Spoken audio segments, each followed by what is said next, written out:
Shuncha yildan beri toza ichimlik suvi yo'q edi. Majbur edik-da shu ichishga, shu yer krallardan. Ko'p yillik orzularimiz minakay ushalyapti. Prezidentimizga minnatdorchilik bildiramiz. Bu mahallalarga suv yetib bormagan edi. Bundan so'ng Amudaryo xalqi 80% gacha aholi suv bilan ta'minlanadi. Bu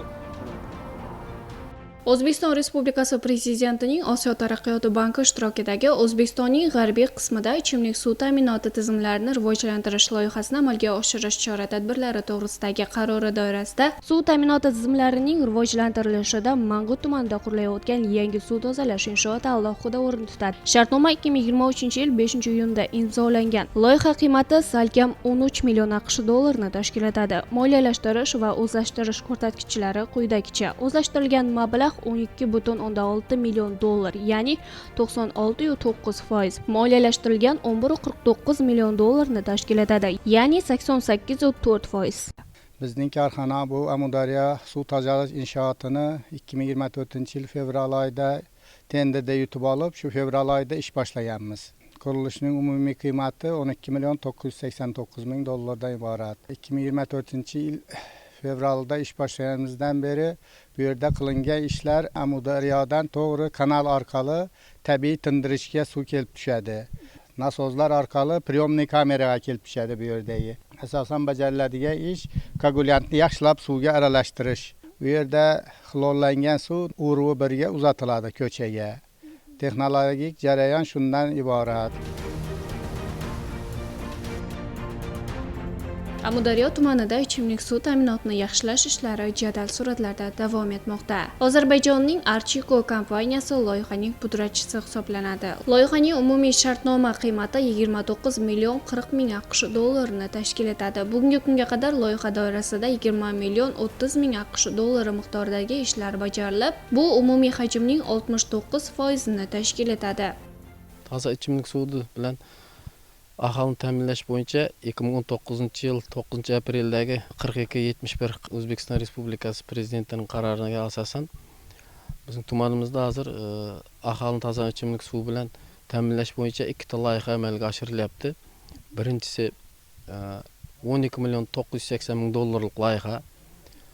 Amudaryo tumani toza suv inshootini yangidan qurish loyihasi. Bu loyihani Abu Hayat Engineering MCJ korxonasi tomonidan oshirilyapti. Bugungi kunda qurilish montaj ishlari olib borilyapti. Ichimlik suvini tumanimiz 50% ichimlik suv bilan ta'minlanib turgan edi. Mangut-Tarna kanalidan suv olib aholiga yetkazib berayotgan edik. Bu inshootlar bitkazgandan keyin Amudaryodan olinib aholiga yetkazib beriladi. Buning natijasida tumanimiz 80% aholi toza ichimlik suv bilan ta'minlanadi. Mana shu imkoniyatlarni yaratib berayotgan prezidentimizga minnatdorchiligimizni bildiramiz. Amudaryo tumanida amalga oshirilayotgan mazkur loyiha nafaqat yangi suv tarmoqlarini barpo etish, balki aholini barqaror va sifatli ichimlik suvi bilan ta'minlash imkoniyatlarini kengaytirishga xizmat qiladi. Loyiha doirasida aholini sifatli ichimlik suvi bilan ta'minlash barobarida zamonaviy infratuzilmani shakllantirishga ham alohida e'tibor qaratilgan. Xususan, yangi ichimlik suv tarmoqlari tortilgan hududlarda xonadonlarga zamonaviy suv hisoblagichlarni o'rnatish ishlari ham bosqichma-bosqich amalga oshirilyapti. Bu esa suv iste'molini aniq hisobga olish, resurslardan oqilona va tejamkorlik bilan foydalanish hamda aholiga ko'rsatilayotgan xizmatlar sifatini yanada oshirishga xizmat qiladi. Men shu Tashrab ofiyida yashayman. Minakay bizlarning Tashrab ofiyimizda shu toza ichimlik suvi yo'q edi. Hozirgacha shu yer krallardan suv ichatgan edik. Toza suv endi kirib kelyapti. Minakay Xudo xolasa mana shu mustaqillik bayramimizga suvni xalqimizga yetkazajak. Shuncha yildan beri toza ichimlik suvi yo'q edi. Ko'p yillik orzularimiz minakay ushalyapti. Majbur edik-da shu ichishga, shu yer krallardan. Bizlar uchun minakay ovulimiz, yelimiz uchun bu bir sovg'a hisobda. Bunday imkoniyatlar uchun ovulimiz atidan prezidentimizga minnatdorchilik bildiramiz. Loyiha doirasida jami 3 ta suv taqsimlash inshootini qurish hamda rekonstruksiya qilish, shuningdek 354 kilometr uzunlikdagi ichimlik suvi tarmoqlarini barpo etish belgilangan. Ayni paytda Quyuq ko'pir va Qilichboy suv taqsimlash inshootlarida qurilish montaj ishlari qizg'in davom etmoqda. Shu kunga qadar 331 kilometr ichimlik suv tarmog'i yotqizildi.